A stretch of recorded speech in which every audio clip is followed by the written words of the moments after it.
Hi, this is Joshua Stern with the Stern team at Keller Williams, serving all of your real estate needs across the Wasatch Front. Today's topic is about the TRID.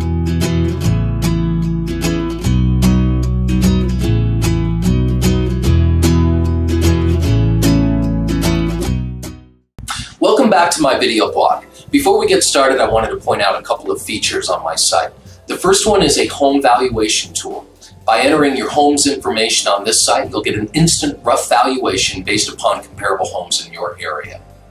Next is the home search tool. By using this tool, you'll have access to all of the properties listed by all of the brokerages across the Wasatch Front, including the outlying counties, all in real time. Now, the topic of today's video is something rather insidious that will have an impact on the buyer and sellers in the very near future.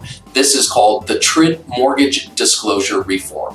So this new integrated disclosure rule is part of the federal government's efforts to clean up and simplify the mortgage application and closing for mortgages to make things easier for buyers to understand. So the rule has a good basis, but it also has some unintended consequences for both buyers and sellers. By the time you actually watch the video, the changes will have taken effect. So let's talk about the biggies. The good stuff, first of all. So buyers will get to see the payment on the very first page of the document that they sign at closing. And since buyers are all about their payment, we love the new look of this document. It just makes sense. And the other great thing is that you're going to receive the closing documents directly from the lender, instead of the title company. So 3 days in advance of signing, you're going to have the documents to review, and we just love that.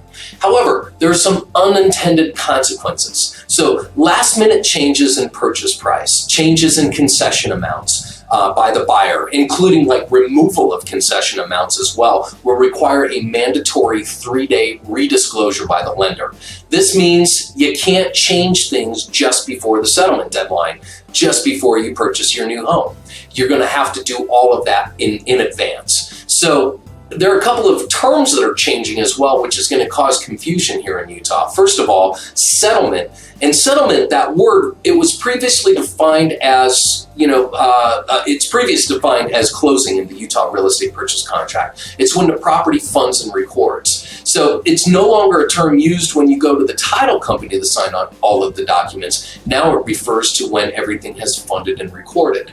And this will also be confusing because the Utah real estate purchase contract has not changed its verbiage, and I believe the federal government will likely override the verbiage used by our state. Go figure. So consummation is the term we'll be using instead of settlement. So remember, settlement used to mean that we'd go to the title company, sign all of the documents, and then we'd wait for funding and recording to happen. Now consummation is the correct federal word to describe going to the title company and signing all those documents.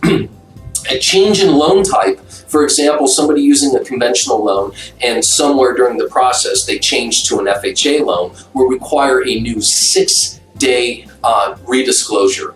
That's a big deal. So right now the big thing is lenders are no longer going to send their closing documents to title companies to prepare. Instead, they're going to prepare those documents themselves. And many lenders are unprepared for this change. They're going to have a hard time doing this within Utah's normal settlement or consummation period, which has been traditionally 30 days. Instead, an average escrow period, i.e. the time from when a contract is accepted between a buyer and a seller, and then the time that it closes is going to move closer to 45 days. All buyers and sellers need to be aware that 30-day closings are definitely going to be a thing of the past. And should be noted also that it's not advisable to accept an offer that has a 30-day settlement, or to write an offer or have your agent write an offer that has a 30-day settlement unless they're confident that their lender is going to be able to accommodate those new rules.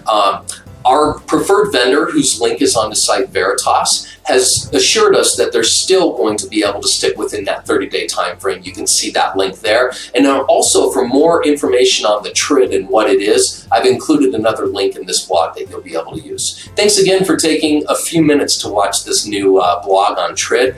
And if you have any questions, please feel free to email or call me directly.